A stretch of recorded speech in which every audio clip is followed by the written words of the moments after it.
There are so many facets to the Transgender Persons Amendment Bill 2026 which are just illogical. It is a cruel breach of Article 14 and Article 21 by our government. But the consequences are much more deeper than what we see superficially.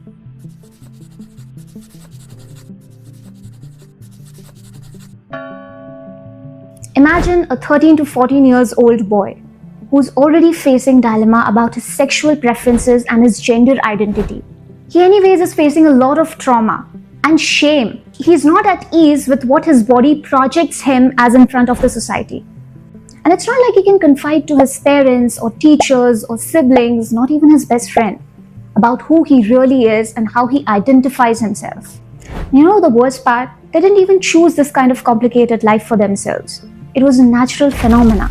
Let's question this for a bit. They say that the medical boards are going to verify whether you are a male, female, or a transgender to basically tell you how you should identify yourself. I say, who gives them this power? Not the Constitution for sure. Because if they have the right to legislate, they also have the duty to uphold our basic rights. So did we give them the power in democracy? Never. We did not give them the power to run tyranny of the majority, but protection of the minority within a framework of law. Then why such a cruel violation of our right to identity?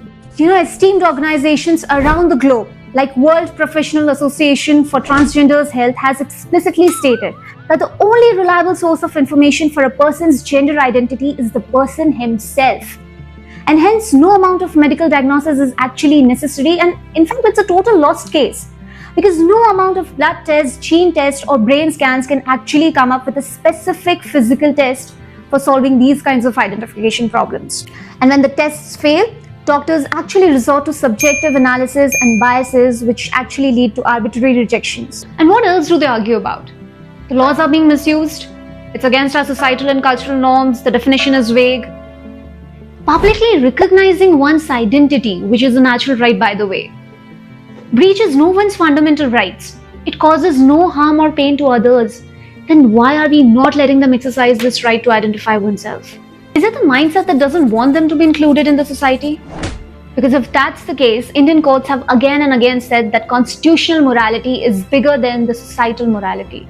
Isn't this the reason as to why we call Constitution a living document, which has been drafted by our ancestors to protect the individuals against the tyranny of the majority?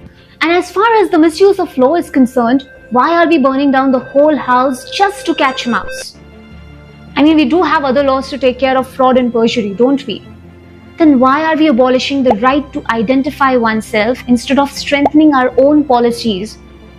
Through this Amendment Bill 2026, the state is actually controlling our identity.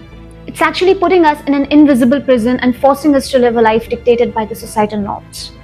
Just think about it.